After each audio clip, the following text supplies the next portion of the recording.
I'm joined in our Washington studio by Maria Fernanda Perez. She's the Associate Director of the Adrienne Arsht Latin America Center with the Atlantic Council. Maria, welcome to our program.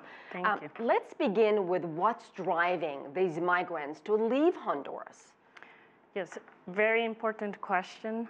The specific caravan that is making its way up north to the United States began on Saturday.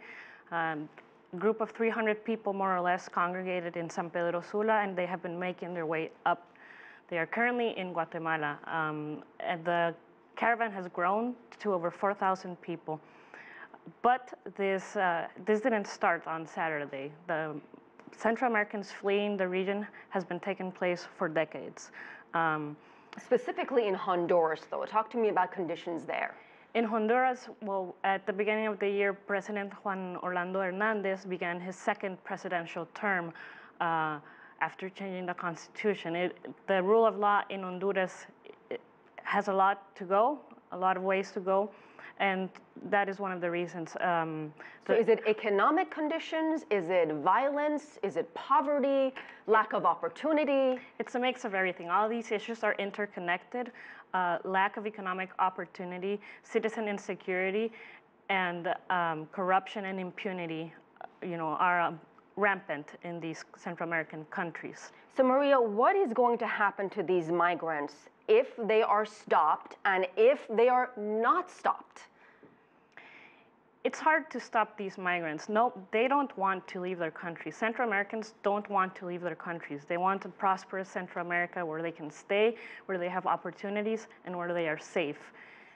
Can you imagine the situation that they have to be in to be willing to put their lives at risk and come all the way up north?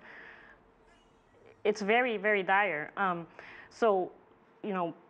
Deploying the U.S. National Guard, like President Trump has done, the Guard can only monitor the movements of these people.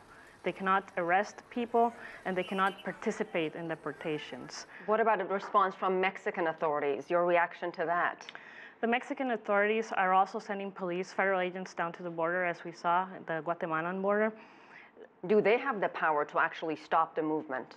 The Central Americans can move freely in Central America. Once they get to Mexico, that's a different story. They can apply, they can seek asylum, which is a complex process. It takes about 45 days if their application is approved. Secretary of State Mike Pompeo is in Panama today. He's heading over to Mexico on Friday, where he will host emergency talks with President Enrique Peña Nieto.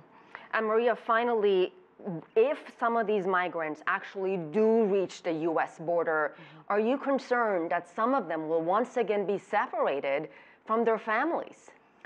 It's always a concern, but again, the relentless bravery of these people just tells you the situation that they are in back home.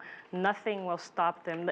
Coming to the United States is the last resort. All right, we'll leave it there. Maria Fernanda Perez, thank you so much. Thank you.